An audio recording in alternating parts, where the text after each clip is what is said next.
Welcome to mega 9 TV. Telangana ప్రయోజనాలు కాపాడటం BRS కి మాత్రమే సాధ్యమని ఆ పార్టీ వర్కింగ్ ప్రెసిడెంట్ కేటీఆర్ అన్నారు. పార్టీ విస్తృత స్థాయి సమావేశం అనంతరం ఆయన మీడియాతో మాట్లాడారు. రాబోయే కాలంలో పార్టీ కార్యక్రమాలపై కేసీఆర్ దిశానిర్దేశం చేశారని తెలిపారు. బీఆర్ఎస్ రజతోత్సవాన్ని ప్రజా ఉత్సవంగా జరపాలని నిర్ణయం తీసుకున్నామన్నారు.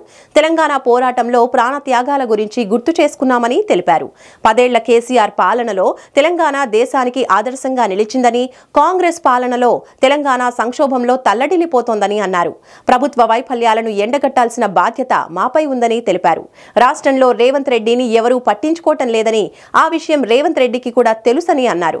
ఎవరిని ఎవరు బహిష్కరిస్తారో త్వరలోనే చూద్దామని సవాల్ విసిరారు. తెలంగాణ సాయుధ పోరాటం నుంచి మొదలు పెడితే ఆ తర్వాత జరిగిన పోలీస్ యాక్షన్, ఆ తర్వాత జరిగిన తెలంగాణ తొలిదశ ప్రజా పోరాటం, ఆ తర్వాత అల్టిమేట్గా కేసీఆర్ గారి నాయకత్వంలో 2001వ సంవత్సరం నుంచి ప్రారంభమై 14 సంవత్సరాలు సుదీర్ఘంగా పోరాటం చేసి చివరికి మరి అల్టిమేట్గా కలిసొచ్చే కాలానికి నడిసొచ్చే కొడుకొస్తాడన్నట్టుగా మరి తెలంగాణ తల్లి విముక్తి కోసం ఎదురు చూసే క్రమంలో చరిత్ర ప్రసవించిన ఒక బిడ్డ టీఆర్ఎస్. మరి అలాంటి సంస్థ 25 ఏళ్ళు పూర్తి చేసుకోబోతూ ఉండడం అనేది డెఫినెట్గా ఇది తెలంగాణ సామాజిక చరిత్రలో ఒక ఉజ్వల ఘట్టంగా ఈ సమావేశం పూర్తి స్థాయిలో అభిప్రాయపడింది. తెలంగాణకు ఏనాటికైనా ఒక రక్షణ కవచం, తెలంగాణ ప్రజలకు, తెలంగాణ ప్రజల ప్రయోజనాలకు ఒక రక్షణ కవచం బీఆర్ఎస్ అని చెప్పి కూడా అందరం కూడా అభిప్రాయాన్ని వ్యక్తం చేయడం జరిగింది. పెద్దలు మా పార్టీ అధ్యక్షులు ఇవాళ మాకు గతం గురించి, ఏ పరిస్థితుల్లో తెలంగాణ తల్లడిల్లిపోయింది, ఎన్ని రకాల విపత్తులతో తెలంగాణ ప్రజలు తలపడ్డది, ఎన్ని రకాల విపత్తులతో తెలంగాణ ప్రజలు ఇబ్బంది పడ్డది, కాంగ్రెస్ పార్టీ మొదటి నుంచి ఎంత కర్కశంగా తెలంగాణ ప్రజలను అవమానించింది, ఎన్ని రకాలుగా హింసించింది, ఇవన్నీ కూడా సోదాహరణంగా చెప్తూ గతంలోని పోరాటాలన్నింటినీ గుర్తు చేసుకుంటూ మననం చేసుకుంటూ సాయుధ పోరాటం కానీ, ఇడ్లీ సాంబార్ గోబ్యాక్ ఉద్యమం కానీ, ఆ తర్వాత జరిగిన తెలంగాణ ఉద్యమం కానీ, ఆ తర్వాత కాంగ్రెస్ చేసిన మోసం, అదేవిధంగా ముల్కీ రూల్స్ని చట్టబద్ధమే అని చెప్పి సుప్రీంకోర్టు తీర్పునిస్తే దాన్ని కూడా బేఖాతరు చేస్తూ రాజ్యాంగ సవరణ చేయడం కానీ, ఇవన్నీ కూడా వారు గుర్తు చేసుకుంటూ అల్టిమేట్గా తెలంగాణ పోరాటంలో ఎన్ని ప్రాణాలు త్యాగమైతే, ఎంతమంది పోరాటం చేస్తే ఈరోజు మనకి రాష్ట్రం వచ్చింది. కేసీఆర్ గారు మా అందరికీ కూడా గతాన్ని గుర్తు చేయడంతో పాటు రాష్ట్రంలో ప్రస్తుత రాజకీయ పరిణామాలను స్పృశిస్తూ పార్టీ తరఫున రాబోయే కాలంలో చేయాల్సిన కార్యక్రమాల విషయంలో కూడా చాలా వివరంగా దిశానిర్దేశం చేసినారు. ముఖ్యంగా అందరి అభిప్రాయం కూడా ఏమి అంటే, ఇవాళ తెలంగాణ రాష్ట్ర ప్రజల ప్రయోజనాలు కాపాడాలి అంటే ఒక బీఆర్ఎస్కి మాత్రమే అది సాధ్యమవుతుందని ఇవాళ రాష్ట్రంలో ప్రజలందరికీ కూడా అర్థమైంది. కాబట్టే ఖచ్చితంగా కేసీఆర్ తిరిగి రావాలి అనే మాట నిన్న చూసినాం. మనం ఎవరు కూడా ఆర్గనైజ్ చేయలేదు. కేసీఆర్ గారి జన్మదినం సందర్భంగా తండోపతండాలుగా వేలాది మంది స్వచ్ఛందంగా కేసీఆర్ గారిని వెతుక్కుంటూ వారి నియోజకవర్గానికి పోయిన పరిస్థితిని కూడా మనం చూసినాం. అందుకే ఇవాళ సమావేశం యొక్క ముఖ్యమైన ఆలోచన ఏంటంటే, అందరి అభిప్రాయం కూడా ఏంటంటే, మాకు అధికారమే పరమావిధిగా పనిచేసే ఆలోచన లేదు. తెలంగాణ అస్తిత్వ పరిరక్షణ ముఖ్యం, తెలంగాణ ప్రజల ప్రయోజనాల పరిరక్షణ ముఖ్యం, వాటి కోసం పనిచేయాలని చెప్పి సమావేశం ఈరోజు అభిప్రాయపడ్డది. ఇందాక నేను చెప్పినట్టు ఈ 25వ సంవత్సరం సిల్వర్ జూబ్లీ ఉత్సవాలు, రజతోత్సవాల్ని సంవత్సరం మొత్తం కూడా ఒక సంవత్సరం పాటు నిర్వహించాలని చెప్పి కూడా స్థూలంగా ఒక ఆలోచనకు వచ్చినాం. అయితే ఈ నిర్వహణకు సంబంధించి, ఎందుకంటే చాలామందిని ఇన్వాల్వ్ చేయాల్సి ఉంటుంది, వివిధ వర్గాలు ఎట్లా అయితే తెలంగాణ ఉద్యమంలో అందరినీ కలుపుకొని సకల జనుల సమ్మె నడిపించినా, ఆనాడు తెలంగాణ పోరాటంలో వినూత్నమైన పోరాట రూపాలు, సడక్ బంద్ కావచ్చు, రహదారుల దిగ్బంధం కావచ్చు, వంట వార్పు కావచ్చు, అట్లా ఎన్నో రకాల వివిధ ఉద్యమ పోరాట రూపాలని ఆనాడు ఆవిష్కరించిన ఆ ఘనత టీఆర్ఎస్ది. కాబట్టే ఈ రజతోత్సవాల సందర్భంగా కూడా వినూత్నంగా కార్యక్రమాలు నిర్వహించాలి, ప్రజల్ని మమైకం చేస్తూ ఉద్యమ సహచరులందరినీ కూడా మళ్ళీ తిరిగి ఒక్కటి చేస్తూ ముందుకు పోవాలనే ఆలోచన చేస్తూ ఉన్నాం. దానికి సంబంధించి రాబోయే వారం రోజుల్లో పెద్దలు కేసీఆర్ గారు కొన్ని కమిటీలను కూడా, ఎందుకంటే ఈ ఉత్సవాల నిర్వహణకు కొన్ని కమిటీల అవసరం కూడా ఉంటుంది కాబట్టి మరి కొంతమంది సీనియర్ నాయకులతో, పార్టీ ముఖ్యులతో, అదేవిధంగా పార్టీ ఏతర వ్యక్తులతో, తెలంగాణ ఉద్యమంతో పెనవేసుకొని అనుబంధం ఉన్న వ్యక్తులతో కూడా కొన్ని కమిటీలను కూడా ఈ రాబోయే వారంలో ప్రకటించబోతా ఉన్నాం. అదేవిధంగా తెలంగాణ రాష్ట్రం కోసం ఒకసారి అరుణ్ జైట్లీ గారు ఒక మాట చెప్పారు మేము పోయినప్పుడు ఢిల్లీలో. It is very rare to see a good agitator also turn into a good administrator. అంటే ఆందోళన చేయడం మాత్రమే కాదు, పరిపాలన చేయడం కూడా అద్భుతంగా కేసీఆర్ గారు చేస్తున్నారు అంటూ వారు కితాబ్ ఇచ్చిన విషయాన్ని ఎందుకు గుర్తు చేస్తా ఉన్నా అంటే, 10 ఏళ్ల పాటు కేసీఆర్ గారి నాయకత్వంలో సమర్థవంతంగా భారతదేశానికి ఆదర్శంగా ఒక మార్గదర్శిలా నిలబడ్డ తెలంగాణ గత 14-15 నెలలుగా సంక్షోభంలో ఎట్లా తల్లడిల్లుతున్నదో ఇవాళ ఖచ్చితంగా మళ్ళీ ఒకసారి ప్రధాన ప్రతిపక్షంగా ఈ ప్రభుత్వ వైఫల్యాలను ఎండగట్టాల్సిన బాధ్యత కూడా మా మీదనే ఉన్నది అని చెప్పి కూడా ఈ సమావేశం అభిప్రాయపడ్డది. తెలంగాణ కోసం జరిగిన త్యాగాలు, తెలంగాణ కోసం చేసిన పోరాటాలు ఇవేవి నిష్ఫలం కావద్దు అంటే, ప్రజల త్యాగాలు వృధా కావద్దు అంటే ఈ ప్రభుత్వాన్ని ఎండగట్టాల్సిన బాధ్యత ఖచ్చితంగా ఉన్నది అని చెప్పి కూడా సమావేశంలో అభిప్రాయం వ్యక్తమైంది. సాధించిన తెలంగాణని ఎన్నో రంగాల్లో కేసీఆర్ గారు అగ్రస్థానంలో నిలిపితే మరి చేతగాని కాంగ్రెస్ ప్రభుత్వం ఈ ఒక్క సంవత్సర కాలంలోనే మరి సంక్షోభంలోకి నెట్టిన పరిస్థితిని కూడా చాలామంది ప్రస్తావించడం జరిగింది. అందుకే తెలంగాణలో 430 మంది రైతుల ఆత్మహత్యలు, 57 మంది పిల్లలు గురుకులాల్లో చేసుకున్న ఆత్మహత్యలు, ఆటో డ్రైవర్లు 100 పైగా జరిగిన ఆత్మహత్యలు, 30 పైగా నేత కార్మికుల ఆత్మహత్యలు, నిన్న మొన్న రియల్ ఎస్టేటు వ్యాపారుల ఆత్మహత్యలు కూడా ఏవైతే చూస్తూ ఉన్నామో వీటన్నిటి గురించి కూడా చాలా వివరంగా చర్చ జరిగింది. తెలంగాణ ప్రజల కన్నీళ్లను అర్థం చేసుకునే పార్టీగా, తెలంగాణ ప్రజల ఆర్తిని అర్థం చేసుకునే పార్టీగా, వారి కష్టాలను దూరం చేసే పార్టీగా టీఆర్ఎస్ పార్టీ ఒకవైపు రజతోత్సవ సంబురాలు చేస్తూనే మరొక వైపు నిరంతరం ఈ సంవత్సరం ప్రజా పోరాటాలు కూడా చేయాలి, వివిధ వర్గాల సమస్యలను కూడా తప్పకుండా ముందుండి నడిపించాలి అనే నిర్ణయాన్ని కూడా తీసుకున్నాం. ఇందాక నేను ప్రస్తావించిన కొన్ని వర్గాలు మాత్రమే కాకుండా ఇతర సమస్యలను కూడా ప్రధాన ప్రతిపక్షంగా ముందుండి పోరాటం చేయాలని చెప్పి కూడా కేసీఆర్ గారు దిశానిర్దేశం చేశారు. దాంతోపాటు సంస్థాగత నిర్మాణం, పార్టీ యొక్క సంస్థాగత నిర్మాణం కూడా పటిష్టంగా చేయాలి అనే ఆలోచన కూడా చేయడం జరిగింది. దానికి అనుగుణంగా మరి ఒక కార్యాచరణను కూడా ప్రకటించబోతా ఉన్నాం. ఏప్రిల్ 2వ వారంలో పార్టీ యొక్క ప్రతినిధుల సమావేశం, డెలిగేట్స్ మీటింగ్ ఒకటి హైదరాబాద్లో ఉంటుంది. ఎక్కడ అనేది డేటు, అదేవిధంగా ఎక్కడ అనేది మళ్ళీ ప్రకటిస్తాము. కానీ 2వ వారంలో బహుశా 9, 10 ఆ వారాల్లో, ఆ తేదీల్లో ఒక ప్రతినిధుల సమావేశం హైదరాబాద్లో ఉంటుంది. తదనంతరం మా పార్టీ 24 సంవత్సరాలు నిండి 25వ సంవత్సరంలో అడుగు పెడుతున్న శుభ సందర్భాన ఒక బహిరంగ సభ కూడా ఏప్రిల్ 27 నాడు నిర్వహించాలనుకున్నాం. అది కూడా ఎక్కడ అనేది కూడా మళ్ళీ స్థలం ఎక్కడ ఏ జిల్లాలో ఉండబోతుంది అనేది కూడా మళ్ళీ ప్రకటిస్తాం. ఒక 4-5 రోజుల తర్వాత ప్రకటిస్తాం.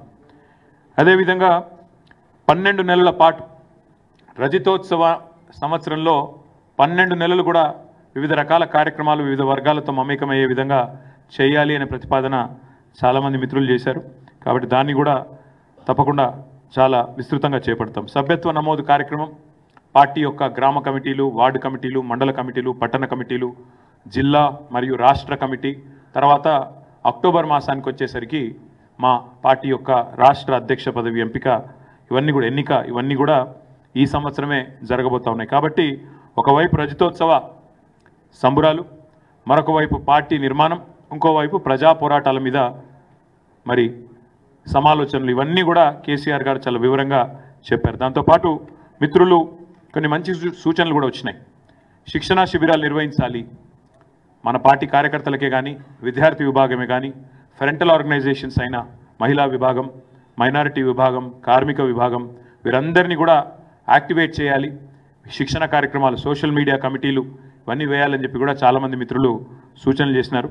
మరి వాటిని కూడా దాదాపు ఇందాక నేను చెప్పినట్టు 30 మంది మిత్రులు ఎవరెవరైతే మాట్లాడినారో ఇవన్నీ కూడా చాలా వివరంగా చర్చ జరిగింది. అదేవిధంగా చాలామంది ప్రజా సమస్యలు కూడా చాలా విస్తృతంగా చెప్పారు. ఇంకా ఎండాకాలం రానేలేదు, కరెంటు కోతలు, తాగునీటి ఇబ్బందులు, విద్యా వైద్యం విషయంలో దారుణ వైఫల్యం, ఇవన్నీ కూడా ఇవాళ ప్రజలు ఎత్తి చూపుతా ఉన్నారు వాటి విషయంలో కూడా విస్తృతమైన చర్చ జరిగింది. అదే మాదిరిగా ఈరోజు ఈ ప్రభుత్వం కేంద్రం మీద పోరాటం చేయడంలో మన హక్కులను కాపాడడంలో విఫలమవుతుంది అనే మాట కూడా ఇవాళ సమావేశంలో చర్చకు వచ్చింది. ముఖ్యంగా కృష్ణా జలాల విషయంలో కాంగ్రెస్ పార్టీ కాంగ్రెస్ ప్రభుత్వం రాష్ట్ర ప్రయోజనాలతో చెలగాటమాడుతున్నదనే మాట కూడా మిత్రులు నల్గొండ జిల్లాకు సంబంధించి జగదీష్ రెడ్డి గారు, మహబూబ్నగర్ సంబంధించి నిరంజన్ రెడ్డి గారు, ఇంకా శ్రీనివాస్ గౌడ్ గారు, ఇతర మిత్రులు కూడా ఈ విషయంలో చాలా విస్తృతంగా వారు కూడా చర్చ పెట్టడం జరిగింది. ఈ అంశంలో కూడా ఖచ్చితంగా కృష్ణా జలాల విషయంలో తెలంగాణకు గనక ఈ కాంగ్రెస్ ప్రభుత్వం అన్యాయం చేసేదానికి ఇదే మాదిరిగా ప్రేక్షక పాత్ర వహిస్తూ కేంద్రం మీద పోరాటానికి నడుం బిగించకపోతే మా పార్టీ తరఫున తప్పకుండా కార్యాచరణ కూడా రూపొందిస్తాం, పోరాటాలు కూడా చేస్తాం. అట్లాగే ఇవాళ ఈ రాష్ట్రంలో ఒక విచిత్రమైన పరిస్థితి కనబడుతూ ఉంది. ఎందుకంటే 8 మంది బీజేపీ పార్లమెంట్ సభ్యులు ఉన్నప్పటికీ 8 పైసలు కూడా మనకు బడ్జెట్లో వచ్చిన పరిస్థితి లేదు. 8 మంది బీజేపీ, 8 మంది కాంగ్రెస్, 2 పార్టీల ఎంపీలు ఉన్నప్పటికీ రాష్ట్రానికి దక్కింది మాత్రం గుండు సున్నా అనే విషయం కూడా చర్చకు వచ్చింది. ఏ రకంగా ఇవాళ ఆంధ్రప్రదేశ్లో 16 మంది ఎంపీలతో అక్కడ కేంద్రంలో భాగస్వాములుగా ఉన్న టీడీపీ వాళ్ళకి ఏ రకంగా లాభం జరుగుతున్నది, ఇవన్నీ కూడా చర్చకు వచ్చినాయి. ఏ రకంగా తెలంగాణ ప్రజలు కూడా తమ పాత్ర, బీఆర్ఎస్ అనే పార్టీ తమ ఇంటి పార్టీ ఢిల్లీలో ఉంటే ఖచ్చితంగా ఈ హక్కులను సాధించే దానిలో కానీ, పోరాటం చేసే దానిలో కానీ, కేంద్రం మెడలు వంచే దానిలో కానీ ఏ రకంగా గతంలో పోరాడింది మీరు చూసినారు. తప్పకుండా ఆ విషయంలో కూడా విస్తృతమైన చర్చ కూడా జరిగింది. ఇంకా చాలా విషయాలు చర్చించడం జరిగింది. కానీ ముఖ్యంగా నేను చెప్పాలనుకున్నది ఈ మెంబర్షిప్ డ్రైవ్, సంస్థాగత నిర్మాణం ఈ సంవత్సరం ఉంటుంది, పార్టీ కమిటీల నిర్మాణం ఉంటుంది, బ్రహ్మాండంగా రజతోత్సవ సంబురాల నిర్వహణ ఉంటుంది, ప్రజా పోరాటాలు కూడా, ప్రజా సమస్యల మీద పోరాటాలు కూడా ఉంటాయి. మధ్యలో ఎన్నికలు వచ్చినాయనుకోండి, స్థానిక ఎన్నికలు, సాంస్కృతిక సంస్థల ఎన్నికలు వస్తే వాటిని కూడా. అందుకే this year is going to be very busy for BRS. It will be a very very busy year. వచ్చే ఏప్రిల్ 27 దాకా, అంటే 2026 ఏప్రిల్ 27 దాకా కూడా విస్తృతమైన కార్యక్రమాలు నిర్వహిస్తాం. సంస్థాగతంగా నిర్మాణం చేసుకుంటూనే మరి ముందుకు సాగుతాం. మిగతా విషయాలన్నీ కూడా రాబోయే 4-5 రోజుల్లో పెద్దలు కేసీఆర్ గారు నిర్ణయించిన తర్వాత కమిటీలు, వివిధ బృందాలు ఎవరెవరు ఏం పని చేయబోతా ఉన్నారు, ఏ రకంగా ఈ రజతోత్సవ నిర్వహణలో పాల్పంచుకోబోతా ఉన్నారు, సంస్థాగత నిర్మాణంలో ఏ రకంగా మరి ఎప్పుడు మెంబర్షిప్ డ్రైవ్ స్టార్ట్ చేస్తాం, ఇవన్నీ కూడా వివరంగా. అల్టిమేట్గా ఈ సమావేశంలో కేసీఆర్ గారు ఒకటే మాట చెప్పారు, అది చెప్పి నేను ముగిస్తాను. పార్టీలు గెలుస్తుంటాయి, ఓడిపోతుంటాయి. ప్రజాస్వామ్యంలో ప్రజలు గెలవాలి, తెలంగాణ సమాజం గెలవాలి. ఇది మా ఆలోచన విధానం. ఇది బీఆర్ఎస్ యొక్క ఈరోజు సమావేశం యొక్క సారాంశం. కేసీఆర్ గారు పార్టీ ఇప్పటిదాకా ఈ గత 14 నెలలుగా చేస్తున్న వివిధ కార్యక్రమాలు, ముఖ్యంగా నిరంజన్ రెడ్డి గారి నేతృత్వంలో మొన్న రైతు స్థితిగతుల అధ్యయనానికి ఒక కమిటీ ఏదైతే తీసుకున్నామో వారు చక్కగా పనిచేస్తున్నారు, జిల్లాల పర్యటనలు చేస్తున్నారు. ఇంకోవైపు రైతు దీక్షల పేరిట ఇప్పటికే 6 చోట్ల 6 వివిధ జిల్లాల్లో కార్యక్రమాలు పెద్ద ఎత్తున పార్టీ నిర్వహిస్తూ ఉంది. ఆ విషయంలో పార్టీ నాయకులు, కార్యకర్తలు చూపుతున్న చొరవను, మరి రైతుల కోసం పడుతున్న తపనను కేసీఆర్ గారు అభినందించారు, కొనసాగించమని చెప్పి కూడా ఆదేశించారు. కాకపోతే కేవలం రైతు సమస్యలే కాకుండా కార్మిక వర్గాల సమస్యలు ఉన్నాయి. ఇప్పుడు మహిళా దినోత్సవం రాబోతా ఉన్నది. మరి మహిళల్ని ఈ ప్రభుత్వం చేసిన మోసం, జనగణన కులగణన పేరుతో బీసీలను ఈ ప్రభుత్వం వంచిన విషయం, ఇవన్నీ కూడా చర్చకు వచ్చినాయి. అందుకే కొన్ని చెప్పాను, కొన్ని చెప్పలేదు. కానీ చాలా విషయాలు, దాదాపు 30 మంది వక్తలు మాట్లాడారు, 4.5 గంటల సమావేశం. కాబట్టి మీరు అర్థం చేసుకోవచ్చు, రాష్ట్రంలో బహుశా ఈరోజు మీ పేపర్లో రాని సమస్యలు కూడా అక్కడ చర్చకు వచ్చినాయి. కాబట్టి అన్ని విషయాలు కూడా కూలంకషంగా మాట్లాడడం జరిగింది. అడిగింది ఏంది, ఒక్క నిమిషం, మేము అడిగింది మీరు చేసిన కులగణన తప్పుల తడక రీసర్వే చేయండి అన్నాం. మళ్ళీ ఒక పరిహాసం మాదిరిగా, ఒక జోకులాగా. ఎంత సిల్లి అండి, నాకు అర్థం కాదు. అసలు కామన్ సెన్స్ ఉందా ముఖ్యమంత్రికి? అసలు ఇప్పుడు కేసీఆర్ గారు, కేటీఆర్ గారు పాల్గొనలేదని పదే పదే పదే పదే పాడిందే పాటరనంటే అది చెప్తా ఉన్నాడు. నా ఎలక్షన్ అఫిడవిట్లో నా కులం లేదా? నాది ఏం తెలుసుకునేది? కొత్తగా ముఖ్యమంత్రి సంవత్సరం నుంచి తవ్వుతూనే ఉన్నాడు నా మీద, ఏం కేసు పెట్టాలని. నా గురించి తెలియదేముంది ఆయనకు? ఆస్తుల వివరాలు ఉన్నాయి, నా కులం పేరు ఉన్నది, నా అన్నీ ఉన్నాయి. ఆయన దగ్గర లేనిదేం పాడైంది? అసెంబ్లీ స్పీకర్ అడిగితే ఆయన ముఖాన కొడతాడు. నేనేమంటున్నా అంటే చిల్లర మదాకులు చేయొద్దు. ముఖ్యమంత్రి అంటోడు ఈ చిల్లర మదాకులు చేయొద్దు. నీకు బీసీలో మీ చిత్తశుద్ధి ఉంటే 42% రిజర్వేషన్ ఎట్లిస్తావో చెప్పు. రాహుల్ గాంధీ ఏం చేస్తాడో చెప్పు. నీ పార్టీ ఏం చేస్తుందో చెప్పు. బీసీల మీద ప్రేమ ఉంటే 42% రిజర్వేషన్ ఇచ్చే మాట నిజమే అయితే ఎట్లా నీ కార్యాచరణ ఏందో చెప్పు. ఇంకొక మాట, ఇలా చాలా సిల్లీగా మాట్లాడుతున్నాడు. ఎట్లా సాధ్యమవుతుందని మాట్లాడుతున్నాడు. మరి ఎట్లా సాధ్యమవుతుందని ఎలక్షన్ల ముందు తెలియదా? కామారెడ్డి డిక్లరేషన్లో సిద్ధరామయ్య గారితో చెప్పించేటప్పుడు ఎట్లా సాధ్యమవుతుందని సోయలేదు ఆ రోజు. అంటే ఓట్ల కోసం ఏదైనా మాట్లాడచ్చు, బీసీలను మోసం చేయొచ్చు. ఇవాళ గద్దెనెక్కి కూర్చున్న తర్వాత మాత్రం ఎట్లా సాధ్యమవుతుంది? పార్టీ పరంగిస్తా. కాబట్టి ఇవన్నీ కూడా సమాజం మొత్తం గమనిస్తూ ఉన్నది. మేము ఒక్కరమే కాదు కదా బ్రదర్, రాష్ట్రంలో బీసీ సంఘాలు నిర్ద్వందంగా తిరస్కరించినారు ఈ జనగణన కులగణన తప్పు అని. మరి ముఖ్యమంత్రి గారి సమాధానం చెప్పమనండి. చెప్పకుండా ఈ పిచ్చి మాటలు ఎవరిని ఎవరు బహిష్కరిస్తారో చూద్దాం బ్రదర్. ఎందుకంటే ఆయనను ఎవరు దేక్తలేడు, ఆయన బాధ ఆయనకుంది. మంత్రులు పట్టించుకుంటలేరు, పార్టీలో వర్కింగ్ ప్రెసిడెంట్ పట్టించుకుంటలేడు, ప్రజలు పట్టించుకుంటలేరు. బయటకు పోదామంటే భయం అవుతుంది, ఇంట్లో కూడా పట్టించుకుంటారో లేదో డౌటు.